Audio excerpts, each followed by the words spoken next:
বিশ্বনবী শেষ সময় বললেন, সালাত সালাত ওয়া মা মালাকাত আইমানুকুম, নামাজ নামাজ নামাজ, ও আমার উম্মতের নামাজ ছেড়ে দিও না। শেষ পর্যায়ে বিশ্বনবী ত্যাগ করার পূর্বে এই কথা বললেন। আল্লাহর হাবিব আয়েশার কথা বললেন না, অন্যান্য বিবির কথা বললেন না, সাহাবীর কথা বললেন না, ফাতেমার কথা বললেন না। আল্লাহর হাবিব সাল্লাল্লাহু আলাইহি ওয়াসাল্লাম কখনো হুশ কখনো বিহুশ। এবার আয়েশাকে বলে, আয়েশা শোনো শোনো, এই নামাজের জন্য উহুদের ময়দানে দন্দন মোবারক শহীদ করেছে আয়েশা। আল্লাহর হাবিব সাল্লাল্লাহু আলাইহি ওয়াসাল্লাম এবার যখন অসুস্থ হয়ে পড়লেন, ওফাত গ্রহণ করবেন বিশ্বনবীজি, আর তিনি দুনিয়ায় থাকবেন না।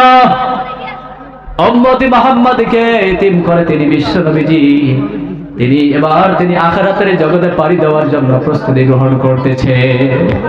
এক পর্যায়ে বিশ্বনবী অসুস্থ হয়ে পড়লেন। অসুস্থ হয়ে পড়ার কারণে এবার তিনি দেখতে পারলেন ওনার শালক আব্দুর রহমান ইবনে আবু বকর রাদিয়াল্লাহু তাআলা আনহু মিসওয়াক করতেছেন।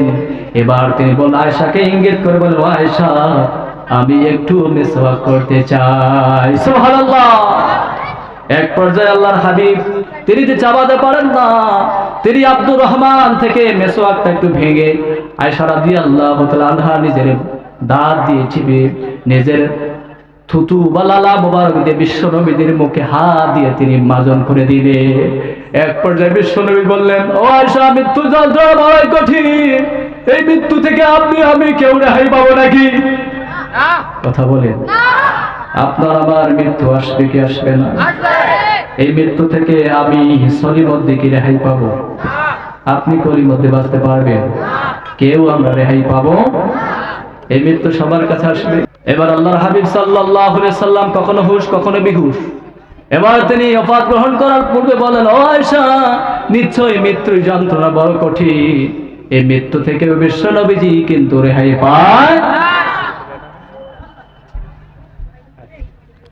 এক পর্যায়ে আল্লাহর হাবিব সাল্লাল্লাহু আলাইহি সাল্লাম মৃত্যুর কোলে ঢলে পড়লেন।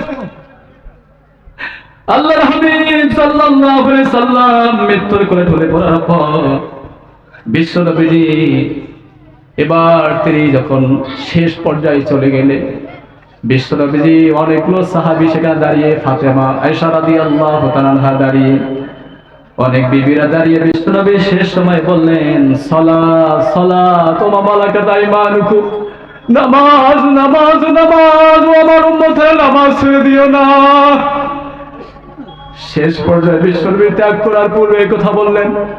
আল্লাহর হাবিব আয়েশার কথা বললেন না, অন্যান্য বিবির কথা বললেন না, সাহাবীর কথা বললেন না, ফাতেমার কথা বললেন না। এবার বিশ্বনবী জনাব মুহাম্মদ রাসূলুল্লাহ সাল্লাল্লাহু আলাইহি ওয়াসাল্লাম এবার তিনি দুনিয়া থেকে আখিরাতের জগতে পাড়ি দিয়ে দিলেন। এই যে নবী যখন ওফাত গ্রহণ করেছেন, এই নবী কি কোন বিবির কথা শেষ পর্যায়ে বলে গেলেন? কথা বলেন, কোন মেয়ের কথা বললেন না, কোন রাষ্ট্রের কথা বললেন না। শেষ সময় আপনার আমার নবী এত সুন্দর করে শেষ পর্যায়ে একটা কথাই বারবার বললেন, নামাজ নামাজ, ও আমার উম্মতেরা নামাজ ছেড়ো না, তোমাদের অধীনস্থ কর্মচারীদের সঙ্গে খারাপ আচরণ করো না। সেই নামাজ পড়ার দরকার আছে না নাই? আছে না নাই? এই যে নবী চলে গেলেন, আপনিও চলে যাবেন, আমিও চলে যাব, কেউ এই দুনিয়াতে থাকবো না রে ভাই। ক্ষণিকের দুনিয়ায় আপনিও চলে যাবেন, আমিও চলে যাব, কেউ আমরা বাঁচবো